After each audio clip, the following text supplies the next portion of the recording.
Hey everybody, I think I fixed my mic, so let's do a show, which I will call Once Upon a Game. I just moved, and I uncovered a lot of my old notes and resources from games long gone. I figured I would talk about one of the more interesting ones, and if there's a lot of interest, I can talk about some of the others. It's kind of always interesting to see how another GM does things, because I'm not talking about computer games. I'm talking about tabletop games. This one was called Inhabitants. Now, this took place more than a decade ago, and I was nearing the end of my college career. At the time, I was having an issue. I know that most of you have probably run tabletop RPGs before, or been in them at least, and you know that they typically run with between 2 and 5 players. Now, the more adventurous of you may have gone beyond those bounds into like 6, 7, 8 players, or maybe just 1 player, or maybe even 0 players. Get experimental, right? But the format is built for that size, and the further you stray from that size, the harder it is to play the game. The players get bogged down, things get confused, nothing works right. I don't think I ever had that few players after my sophomore year of college. My games got quite big, and the reason for that wasn't because I was excellent. The reason was because I ran short games. My games would never last more than 3 months. This wasn't some kind of everlasting Dungeons and Dragons campaign where you would adventure for years. It was always short, heavy-hitting. This is what's going to happen. These are the weird rules that I've come up with. This is the weird setting. Go ahead and make a mess. I never railroaded anyone. I never used a default system. I always had something I wanted to put on the table and see what people would do with it. And because they were more like toys rather than games, I got a lot of players, and the turnaround was short, so I got more players. And I started experimenting. How can I do it? Maybe I can break it into 2 groups of 2 to 5. That's worked okay, I guess. Maybe I can do a kind of giant round robin thing where I have a few GMs that help me.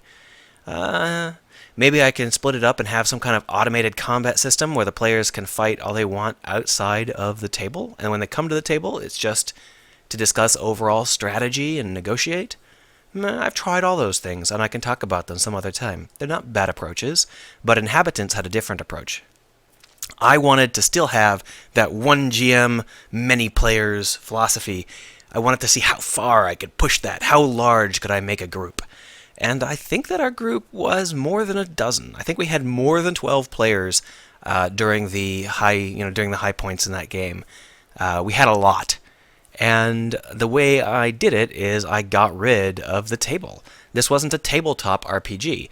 In fact, we played in the upper lounge of the computer area, which had all sorts of chairs and little tables scattered everywhere, all sorts of just little things going on whenever we wanted to. Most importantly, it had 2 whiteboards that could be rolled around and put up wherever we needed them to be. And I said, okay, what I'm going to do is I'm going to use those whiteboards to do my game, and I'm going to have the whole game be on the whiteboards, and the players can just do notes and stuff on these tables, and I won't even look at those. I'll just be strictly whiteboard. Sounds good. How do you build a game like that? Well, you have to take focus off of the idea of a battle as your primary activity. Battles are really, really focused. They generally involve only a small group of players, and you have to have the GM's attention 100%. So what I did is I made Inhabitants about building a station, building a place on a planet. Now, the conceit was that a hibernation ship was going to colonize this planet, and they crashed. And everyone was still in their cryopods except for the few players that woke up. And the idea was that you were trying to build your little city. You were trying to build up enough infrastructure that you could wake more people up from cryosleep. You defend yourself from the dangers of the world, all that jazz. And to that end, we did a lot of constructive things where, the players tried to figure out how to build the best base and lay it out. Or they would come up with new kinds of research to do, and the research wasn't really a tree, it was you were developing a new thing, and the stats depended on your approach and how well you rolled and stuff. And there was also like scouting out to far places on the map. And basically the whole idea was that the players would get together in small groups of 2 to 3, but everyone's in the same room, and they would say, okay, well, I think we should go and scout out this area over here, and I could just hand them a bunch of little details like a table they needed to roll against, or a bunch of little things that they could assemble, or stuff like that, and let them work it out amongst themselves, rather than me having to stay at the table the whole time. Worked pretty well. There were still combats, but by and large, the combats were kind of RTS style. A large number of enemies, and you were just defending specific locations, and you weren't really one-on-one battling in the same way that you normally get in a fantasy game. I thought that I would show you a couple of details from this game, and one of the details that I have neglected to mention is that in order to have this 1 to 12 players philosophy, I needed to break the connection between the players and the characters. Players and characters, I wanted them to be separate. I wanted it to be if we had 13 people walk in this week and a completely different 13 people walk in next week, then they could both have a good time and the world would still exist. It wouldn't be like, okay, well, those 4 or 5 or 6 people who aren't showing up today don't exist for this episode, but they would be easily integrated into the plans of other players who were just dropping in. So the characters were largely player independent. Now, obviously, most players would choose a character that they would prefer to get, as their primary, but you could control any number of characters, with the caveat being that you'd starve to death if you tried to control too many. And you had a lot of fun trying to go through that. And of course, I built stuff in there too. See, the whole point of Inhabitants was you give the players something that they can do without you. And then you act as an organizational node. You take the reactions and you give out responses. You take the actions and give out capabilities. You don't go through every die roll. You don't handhold or watch over them. And one of the biggest factors to doing this was I created a method for all of the players to be able to determine who they wanted to wake up and why. I did it with Flash. Hey! This is actually mine. Let's go ahead and open up the ones that the players saw, which would be here. No, that was not it. Which would be here. No, come on.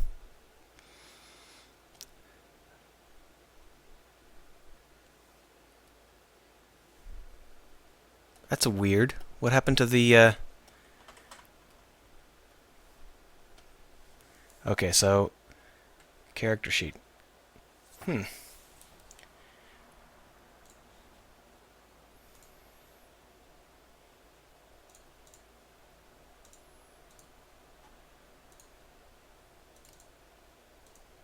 That's weird. I tried to download a standalone Adobe player, and apparently it gets stuck. Interesting. Sorry about that. So this is what the players saw. They had this list of all of these characters, right? And there are a lot of characters. There are 42 rooms of characters, all of which are fully fleshed out. I think that there are 12 in each room. So that's a lot of characters. 42 times 12. It's quite a few.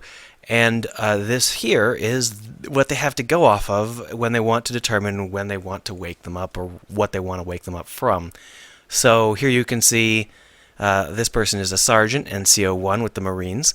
The rank did matter because whoever was highest ranking had control. And that meant that if you decided to pick a character that had a higher rank, you were going to be in control more. But that doesn't necessarily mean that they were any good at that. This person is a 27-year-old male, and you can see the record of service here. They have been in since 2708. They have an 11-year history, so they signed up right at the age of 18. And you can see that you can get hints as to what's going on. On notice for irritating a superior officer, qualified in pre-command, so you know this person's going to have some command stats. Transferred at the request of high command, that's a coded phrase that means that they pissed someone off. Assigned to Yin Yang Jump Systems as Mook, promoted to Lance Corporal, promoted due to impeccable performance, qualified in training, mechanical training specialization, intelligence and simulation. So this person looks like he's going to have a lot of skills. So what I would do is I would take out my version, which the players never really got to see. And this is the character's actual identity. So, Fractal. Here you can see traits: durable, ally, good rep, irritating. Skills: basic training, pre-command, training, mechanical training, specialization, intelligence, and simulation. So once you woke up, this person would get their stat they'd get this character sheet, and they would get to see what it was. But before you woke it up, you did not know what you had going for you. So when you woke up Zoe here, you'd have to think, transfer to more dangerous field accepted. So he wants to be transferred into someplace more dangerous, or irritating. He's probably going to be irritating then. Oh, he qualified in mechanical training. He got lots of things to think about. What sort of skills do you need? And there's a lot of stuff to go over. For example, here's Trek Zoom. This is a much younger recruit. And you can see that there's almost nothing here. So when you get that E0, and are you going to wake Trek Zoom up? Well, it might be useful because Trek Zoom doesn't have any strong requirements. That this person isn't going to buck at anything. You can just order them around, wake up some E0 grunts, and you have some cannon fodder, and you don't have to worry about it ever going wrong. So we look at this person, 16-year-old, and promoted over others due to ID number. You know what that means? Integral ID. Yeah, I'm sure that you knew exactly what that meant. All of this stuff is more complicated than it first looks, because there are a lot of complexities in the game world. And the idea was you had this flood of information. They never saw what you're seeing on the right. They only saw what you have on the left. But they have this giant... that's not the right person. They have this giant flood, right? And they're like, okay, well, we've got to figure out what's going on. Do we want to have this person here? Look at this. They qualified in miscellaneous weaponry, rifle mastery, small arms, specializations. Transferred to a less entropic, less ecological field. What does that even mean? I'm so confused, right? Well, what it means is that this person hates animals. But either way, the basic issue here is they were looking at these, and they could go through them however long they wanted to, and decide who they wanted to wake up, who they wanted to be, who they wanted to work under them. They got to try and figure out what sort of skills they wanted to aim for today. Do they need someone who can do miscellaneous weaponry? What do they need in order to make this stuff work? The thing that's hidden under the surface, I did not simply give out a giant stack of portfolios like this for kicks. This masking that I'm using, where I give this this is not just due to me wanting them to be slowed down as they work through it. Instead, what I was trying to do is create a deeper opportunity. So embedded in this long history are several worldwide events, several events which happened at specific points in space involving specific kinds of people that left an indelible mark on those people. And when you landed, your memory was wiped from cryostasis, so you couldn't remember anything. But you still had all of your computer access, you still had all of your funds, you still had all that stuff from whatever had happened to you in the past. So when you saw something where a whole bunch of people are transferred, or something has happened, then you start to put it together. Like, okay, well, at 2709 something really, really important happened at the Zigzag Enterprises systems, and you can try and wake up enough people who are from that particular place at that particular time to try and get a foothold on what was going on by interacting with the AI with that much clearance and that many people, that sort of stuff.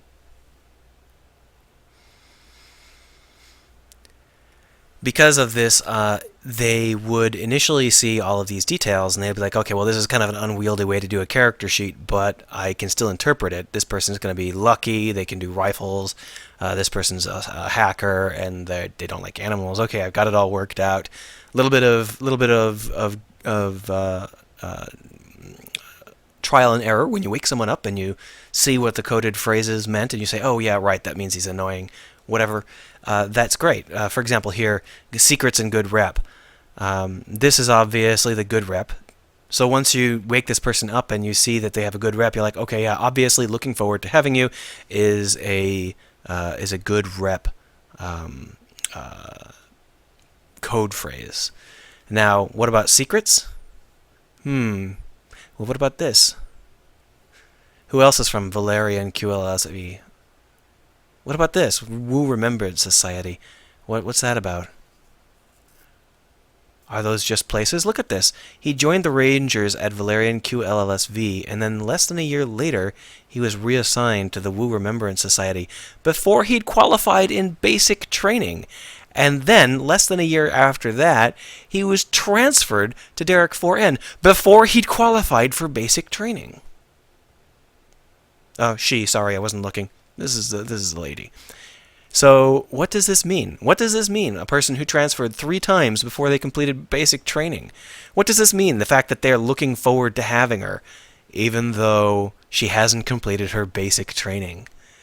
And those are the sorts of questions you can start to get your brain around. 2716. She's real young. She's 19. She must have joined up at the age of like 16, right? A kid. So 2716, that's the beginning of her career, but it's like in the middle of someone else's career. Let's find like this person. What did this person do at 2716? Qualified in Xeno architecture. Okay, I doubt that they were involved. Qualified in equipment training. Qualified in probability. I don't think that's involved. A young person. Promoted to chief. And you can start to work it out. Like, okay, this person was promoted to chief in 2716, but where were they stationed? Where were they stationed? A science vehicle Erie, so they're not involved. 2716, nope.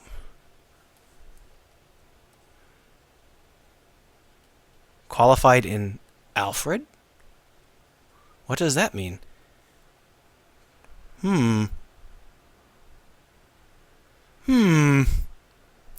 So you can start to look through it and make up your own little questions. And of course, you don't have to work entirely out of this. You've got the characters, they're awake, they can't remember anything, but they can, hammer at the computer with their access and their own records. So you can explore this stuff. And this is just one aspect. I built these flash files just so that I could make it easy for them to look through it. I could just give one to every player, and they could just have fun looking through all the options and trying to figuring out what they want to do. And I didn't have to be there. I did not have to spend thousands of years with each player working out exactly who their character should be, because you can just friggin' go through and see the characters and pick one. There's like 180 some odd characters. Just pick one. And that was, I think it worked pretty well. Of course, I also had all those other pieces to the puzzle. I had it where they would build a base, they would do research, they would explore this world, they would get in fights, they would uncover secrets in the game world. There were so many other things. They would train. They would grow crops. There were a lot of things to do. They would manage the people who were characters but weren't actually being played directly. Like if you woke someone up specifically to do field work, you might need to worry about whether or not they are going to be behaving properly. There's all sorts of stuff in this game that didn't require the GM to be constantly next to the players. And I don't think that this game was as good as it could have been, because this is the first time I'd ever tried anything like this. But I will say that it is still pretty well remembered by the people who I've talked to. When I talk about my games, normally the ones that are remembered, there are only 3. 6, really, but 3. There's this one, there's Kung Fu the card game, and then there is any of the Star Wars campaigns that I ran. I ran a lot more games than those, but those are the ones that are remembered. So if someone remembers this game well enough that they can bring up specific points of interest, I consider that a win. This is a game where I was drowning in players, and every week we'd have some new players, and some old players would leave, they wouldn't show up, and then they'd come back 2 weeks later. So this was a very robust approach, and it worked really well. And I thought I would bring it up because why not? I happened to find these flash files, and I thought it was kind of cool. If you enjoyed this sort of thing, let me know. There are obviously thousands of games that I could go over like this. Well, dozens. And there are a couple of them that have some interesting stuff in them if you think this is a sort of interesting sort of thing to go through. I think this is the only one I created flash files for, though.